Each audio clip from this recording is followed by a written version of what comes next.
ओम नमः शिवाय। शिवजी सदा सहाय। ओम नमः शिवाय। गुरुजी सदा सहाय।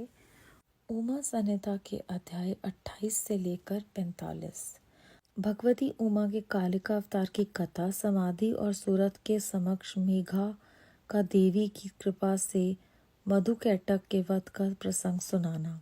इसके अनंतर छाया पुरुष, सर्ग, कश्यप वंश, मनवंतर, मनुवंश, सत्यव्रतादि वंश, पितृकल्प तथा व्यास्तोपति आदि का वर्णन सुनने के पश्चात मुनियों ने सूची से कहा, ब्रह्मवेत्ताओं में श्रेष्ठ सूची, हमने आपके मुख से भगवान शिव की अनेक इतिहासों से युक्त रमणीय कथा सुनी, जो उनमें नाना अवतारों से संबंध रखती हैं तथा मनुष्य को भोग और मोक्ष प्रदान करने वाली हैं। अब हम आपसे जगजननी भागवती उमा का मनोहर चरित्र सुनना चाहते हैं। परब्रह्म परमात्मा महेश्वर की जो आधा सनातनी शक्ति है, वह उमा नाम से विख्यात है। वही त्रिलोक को उत्पन्न करने वाली पराशक्ति है। महामते, दक्ष कन्या सती और हिमवान की पुत्री पार्वती, ये उमा के 2 अवतार हमने सुने। सूत जी, अब उनके दूसरे अवतारों का वर्णन कीजिए। लक्ष्मी जनी जगदम्बा उमा के गुणों को सुनने से कौन बुद्धिमान पुरुष विरक्त हो सकता है। ज्ञानी पुरुष भी कभी उनके कथा श्रवण के शुभ अवसर को नहीं छोड़ते। सूची ने कहा, महात्माओं, तुम लोग धन्य हो और सर्वदा कृत्य हो, क्योंकि परा अम्बा उमा के महान चरित्र के विषय में पूछ रहे हो। जो इस कथा को सुनते, पूछते और बाँचते हैं, उनके चरण कमलों की धूलि को ही ऋषियों ने तीर्थ माना है। जिनका चित्त परम संवित स्वरूपा श्री उमा देवी के चिंतन में लीन है, वे पुरुष धन्य हैं, कृत्य हैं। उनकी माता और कुल भी धन्य है। जो समस्त कारणों की भी करुणा रूपी देवेश्वरी उमा की स्तुति नहीं करते, वे माया के गुणों से मोहित तथा भाग्यहीन है, इसमें संशय नहीं है। जो करुणा सार की सिंधु स्वरूपा महादेवी जी का भजन नहीं करते, वे संसार रूपी घोर अंधकृप में पड़ते हैं। जो देवी उमा को छोड़कर दूसरे देवी देवताओं की शरण लेता है, वे मानो गंगा जल को छोड़कर प्यास बुझाने के लिए मरुथल के जलाशय के पास जाता है। जिनके स्मरण मात्र से धर्म और चारों पुरुषार्थों की अनायास प्राप्ति होती है, उन देवी उमा की आराधना कौन श्रेष्ठ पुरुष छोड़ सकता है। पूर्व काल में महामना सूरथ ने महर्षि मेधा से यही बात पूछी थी। उस समय मेधा ने जो उत्तर दिया, मैं वही बता रहा हूँ, तुम लोग सुनो। पहले स्वराचिश मनवंतर में विरथ नाम से प्रसिद्ध एक राजा हो गए हैं। उनके पुत्र सूरथ हुए, जो महान बल और पराक्रम से संपन्न थे। वे दान निपुण, सत्यवादी, सब धर्म कौशल विद्वान, देवी भक्त, दया सागर तथा प्रजनों का भली भांति पालन करने वाले थे। इंद्र के समान तेजस्वी राजा सूरथ के पृथ्वी पर शासन करते हुए 9 ऐसे राजा हुए, जो उनके हाथों से भूमंडल का राज्य छीन लेने का प्रयत्न करने लगे। उन्होंने भोपाल सूरत की राजधानी कोल्हापुरी को चारों ओर से घेर लिया। उनके साथ राजा का बड़ा भयानक युद्ध हुआ। उनके शत्रुगण बड़े प्रबल थे, अतः युद्ध में भोपाल सूरत की पराजय हुई।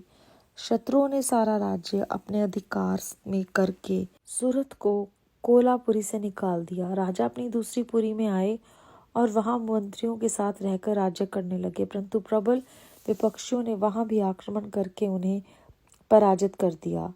देवयोग से राजा के मंत्री आदि गण भी उनके शत्रु बन बैठे और खजाने में जो धन संचित था, वह सब उन विरोधी मंत्री आदि ने अपने हाथों में कर लिया। तब राजा सूरत शिकार के बहाने अकेले ही घोड़े पर सवार हो नगर के बाहर निकले और गहन वन में चले गए। वहां इधर उधर घूमते हुए राजा ने एक श्रेष्ठ मुनि का आश्रम देखा, जो चारों ओर से फूलों के बगीचे लगे होने से बड़ी शोभा पा रहा था। वह वेद मंत्रों की ध्वनि गूंज रही थी। सब जीव जंतु शांति भाव से रहते थे। मुनि के शिष्यों, परिशिष्यों तथा उनके भी शिष्यों ने उस आश्रम को सब ओर से घेर रखा था। महामते, विप्रवर मेघा के प्रभाव से उस आश्रम के महाबली व्याघ्र आदि अल्प शक्ति वाले गौ आदि पशुओं को पीड़ा नहीं देते थे। वहां जाने पर मुनीश्वर मेधा ने मीठे वचन, भोजन और आसन द्वारा उन परम दयालु विद्वान नरेश का आदर सत्कार किया। एक दिन राजा सूरत बहुत ही चिंतित तथा मोह के वशीभूत होकर अनेक प्रकार से विचार कर रहे थे। इतने में ही वहां एक वैश्य आ पहुंचा। राजा ने पूछा, भैया तुम कौन हो और किस लिए यहाँ आए हो? क्या कारण है कि दुखी दिखाई दे रहे हो? ये मुझे बताओ।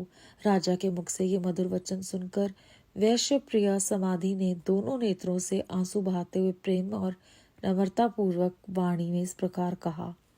वैश्य बोला, राजन मैं वैश्य हूँ, मेरा नाम समाधि है। मैं धनी के कुल में उत्पन्न हुआ हूँ, परंतु मेरे पुत्रों और स्त्री आदि ने धन के लोभ से मुझे अपने घर से निकाल दिया है। अतः अपने प्रारब्ध कर्म से दुखी हो मैं वन में चला आया हूँ। करुणा सागर प्रभु, यहाँ आकर मैं पुत्रों, पौत्रों, पत्नी, भाई, भतीजे तथा अन्य सूर्योदयों का कुशल समाचार नहीं जान पाता। जिन दुराचारी तथा धन के लोभी पुत्र आदि ने तुम्हें निकाल दिया है, उन्हीं के प्रति मूर्ख जीव की भांति तुम प्रेम क्यों करते हो? वैश्य ने कहा, राजन आपने उत्तम बात कही। आपकी वाणी सार गर्वित है, तथापि स्नेह पाश में बंधा हुआ मेरा मन अत्यंत मोह को प्राप्त हो रहा था। इस तरह मोह से व्याकुल हुए वैश्य और राजा दोनों मुनिवर मेधा के पास गए।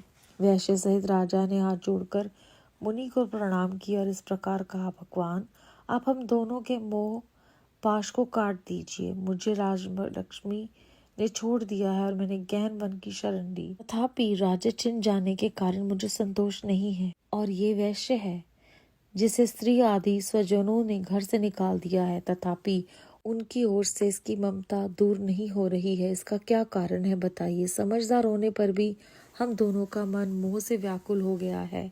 ये तो बड़ी भारी मूर्खता है। ऋषि बोले, राजन सनातन शक्ति स्वरूपा जगदम्बा महामाया कही गई हैं। वही सबके मन को खींचकर मोह में डाल देती हैं। प्रभु उनकी माया से मोहित होने के कारण ब्रह्मा आदि समस्त देवता भी परम तत्व को नहीं जान पाते। फिर मनुष्य की तो बात ही क्या है।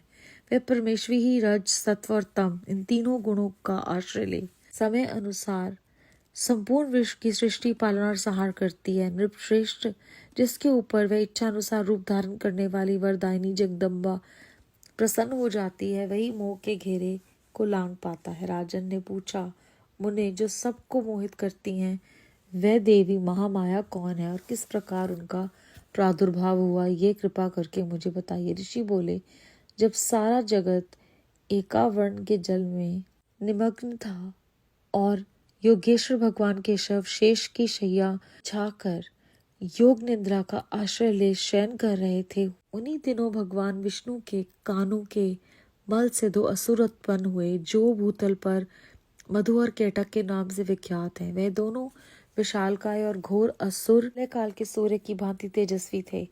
उनके जबड़े बहुत बड़े थे। उनके मुख दाढ़ों के कारण ऐसे विकराल दिखाई देते थे मानो वह संपूर्ण जगत को खा जाने के लिए ही उदित हो। उन दोनों ने भगवान विष्णु की नाभि से प्रकट हुए कमल के ऊपर विराजमान ब्रह्मा को देखकर पूछा, अरे तू कौन है?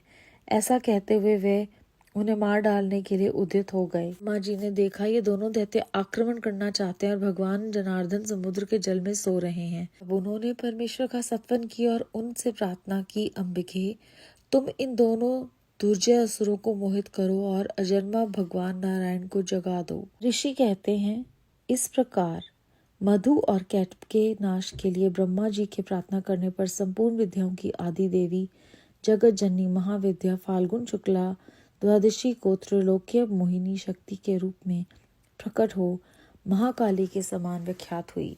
तदनंतर आकाशवाणी हुई, कमलासन डरो मत, आज युद्ध में मधु कैटभ को मारकर मैं तुम्हारे कंटक का नाश करूंगी।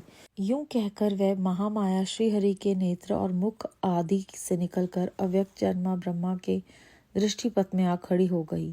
फिर तो देवादिदेव हर्षिकेश जनार्दन जाग उठे। उन्होंने अपने सामने दैत्य मधु और कैटभ को देखा। उन दैत्यों के साथ अतुल्य तेजस्वी विष्णु का 5000 वर्षों का बाहु युद्ध हुआ। जब महामाया के प्रभाव से मोहित हुए उन श्रेष्ठ दानवों ने लक्ष्मीपति से कहा, तुम हमसे मनोवांछित वर ग्रहण करो। नारायण बोले, यदि तुम लोग प्रसन्न हो तो मेरे हाथ से मारे जाओ, यही मेरा वर है, इसे दो, मैं तुम दोनों से दूसरा वर नहीं मांगता। ऋषि कहते हैं उन असुरों ने देखा सारी पृथ्वी एकारण के जल में डूबी हुई है। तब वे केशव से बोले, हम दोनों को ऐसी जगह मारो जहाँ जल से भीगी हुई धरती न हो। बहुत अच्छा कहकर भगवान विष्णु ने अपना परम तेजस्वी चक्र उठाया और अपनी जांघ पर उनके मस्तक रखकर काट डाला। राजन, ये कालिकी की उत्पत्ति का प्रसंग कहा गया है। महामते, अब महालक्ष्मी के प्रादुर्भाव की कथा सुनो। देवी उमा निर्विकार और निराकार होकर भी देवताओं का दुख दूर करने के लिए युग युग में साकार रूप धारण करके प्रकट होती हैं। उनका शरीर ग्रहण उनकी इच्छा का वैभव कहा गया है। वे लीला से इसलिए प्रकट होती हैं कि भक्तजन उनके गुणों का गान करते रहें।